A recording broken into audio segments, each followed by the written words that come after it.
What's going on? This is Black Vengeance 28, guys. How's it going? This is Friday morning. It's kind of wet, nasty over here in Jersey. But I want to get into this quick discussion about Canelo Alvarez. Does Canelo Alvarez really want to be the best, or is he in it for the checks? Check the title. Um, well, let's look at what his decision making has been as of late. So he pushes for the fight between James Kirkland. And what most people would say, looking at that on paper, they would say, oh, wow, that's going to be a great fight. But Kirkland looked like shit against Molina. And Kirkland has looked suspect in his last two fights prior. Then we look at Paul Williams. He decides he wants to fight Paul Williams, but, I wish Paul Williams the best in his recovery and what he does venturing off from henceforth. But how many of us were screaming that Paul Williams should have probably just hung up the gloves, but way before everything else happened? Because he started to slur, because we all saw Paul Williams starting to go downhill way before the accident. Okay? Then you choose Victor Ortiz. But how many of us already knew Victor Ortiz was a quitter? Victor Ortiz didn't have it mentally. He will give you excitement for the first, let's say rounds 1 through 5, but then after that, it was almost a given that eventually Victor Ortiz was going to quit in the bout mentally. Until you broke him down so bad that he probably would have quit physically. So where was the risk in any of that? And then let's take a look at the fighters that, in my opinion, and I don't want to, first and foremost, before I start listing these fighters, I don't want to hear from people that it's all Oscar De La Hoya. Because in my opinion, Canelo Alvarez is big enough now in Mexico where he could go to Oscar De La Hoya and say, listen, Oscar, I want to fight the best. I want to come out. I've beaten these C-level fighters. And again, Sugar Shane Mosley, another one of my favorite fighters, but Shane Mosley was done years ago. He was done years ago, people. Let's not fool ourselves. I want a coming out party. Sugar Shane Mosley should have been when Oscar De La Hoya, his coming out party to try to gain, widespread popularity was when he fought Chavez, Julio Cesar Chavez. Okay? Chavez was the exact same way as Shane Mosley was when he fought Canelo Alvarez. He was a shot fighter. He was done. And obviously, everyone knew Oscar De La Hoya was going to outclass Chavez. And he did. He embarrassed him, which was, in my opinion, one of the reasons why Oscar De La Hoya, to this day, as per, really diehard Mexicano fans of boxing, don't give Oscar De La Hoya the credit that maybe the American boxing fans give him. Okay? Oscar De La Hoya sets up a fight that should have been his coming out party. As per, I'm ready to take on the best. You took on Sugar Shane Mosley. Mosley walked through those crazy ass punches that Canelo Alvarez gave him. But that should have been it. That should have been the last of the washed up, the last of the it's seriously being, the uneven scale of fighters that he should have been fighting. Okay? He should have, and this is just my opinion, and this is why I feel that Canelo Alvarez does not want to be the best. He wants to be a commercialized, boxing. He wants to be the next,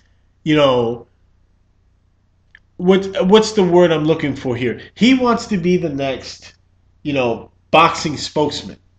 He doesn't want to be the best. He doesn't want to have his name amongst the greats. And I don't want to hear that he's young, and I don't want to hear that he's got time. What you do now, after beating Mosley as badly as he beat him, he you don't go steps backwards. You take steps forwards. He's at that point in his career where he has the tools that he could step up. It's not going to be easy fights, but he could step up and give us a showing of who he really is in the ring under pressure, under real distress. So let's go on to, who I feel he should have fought. Everybody knows Erislandy Lara should have been number one on that list. Okay? But I could see if you didn't want to fight Erislandy Lara. I understand that. You don't want to fight Lara. Okay. Let's move on. Austin Trout. What's wrong with that fight? Austin Trout, can give as good as he can take. But that's the point. Golden Boy, Canelo Alvarez, Oscar De La Hoya, they do not want to put Canelo Alvarez in the ring with somebody who can give him a fight. And I've heard some people say that, you don't want to make the same mistake that, a lot of other young fighters have made. Whereas they beat a few guys with names and then they try to throw themselves in there with, guys who obviously outclassed them and end up getting hurt. But, at this point, who is there? You're running out of people to cherry pick. So let's move forward. Cornelius Bundrage. Now, I understand. Now, I would totally understand this. If I was Oscar De La Hoya, I'd stay away from Cornelius Bundrage. I ain't going to sit here and try to. I can't knock Canelo for that. Cornelius Bundrage is a different type of beast. He's a different kind of animal. That will walk through everything Canelo gives him because he's going to try to knock Canelo's head off. That I understand. But really, you pass up Miguel Cotto? Miguel Cotto just fought his ass off.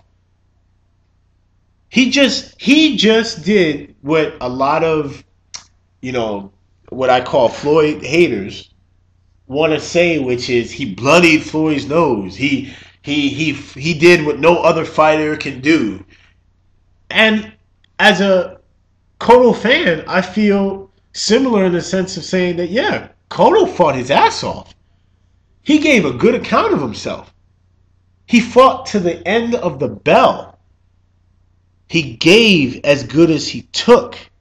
You get what I'm saying? You hear it? I'm going to just repeat that again. He gave as good what he took he gave as good as he took.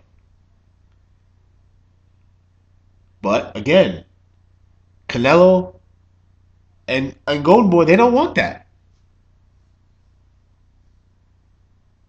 Now, here's another fighter that, again, not too many people talk about, but his name is Vance Marderstrom.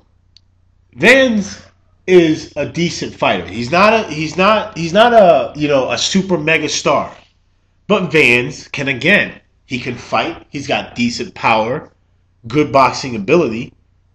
But what's wrong with these fighters I listed? What's wrong?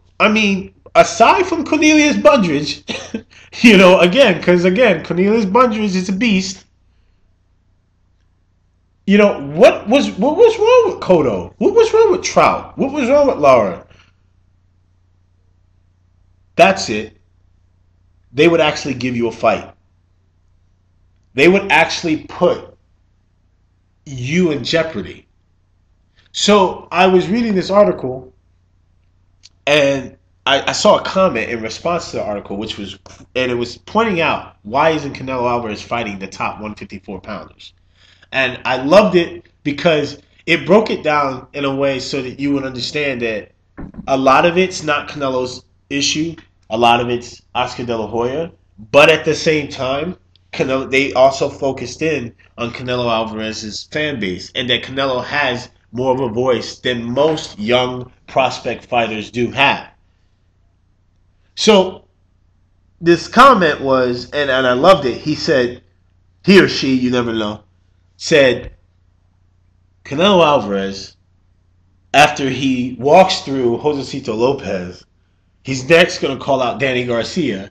And if that fight don't happen, he'll probably call out Adrian Broner. And you get what I'm saying, where he's going? He's going lower and lower and lower.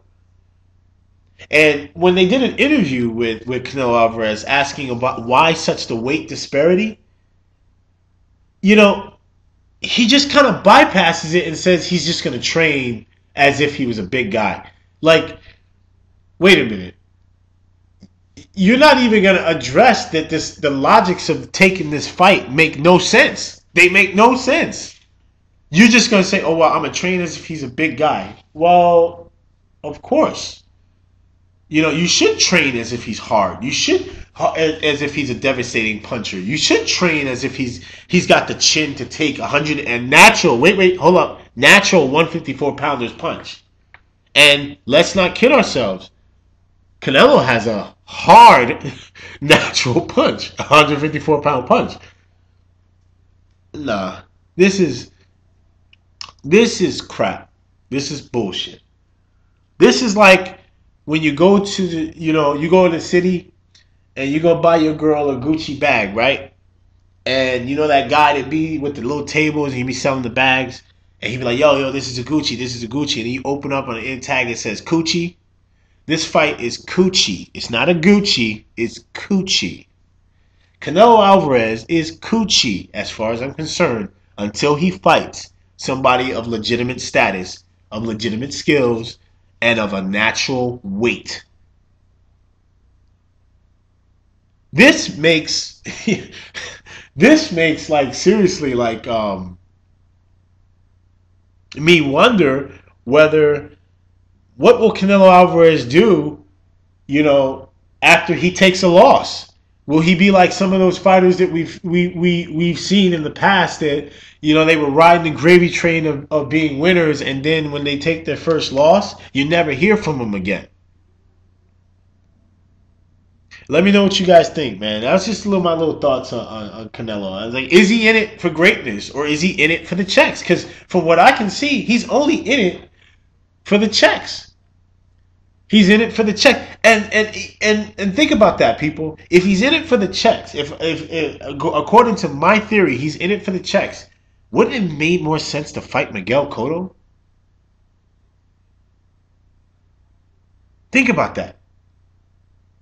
Miguel Cotto, who's vastly older, who has slowed down, who does show signs of, if you keep pressuring him, and when he gets tired, he has stamina issues. There are chinks in Miguel Cotto. Now, you didn't want to fight Miguel Cotto, who just came off of a huge pay-per-view sellout? You chose Josecito Lopez? Let me know what you guys think, man. This is Black Vengeance 28, man. I'm out. Peace and God bless.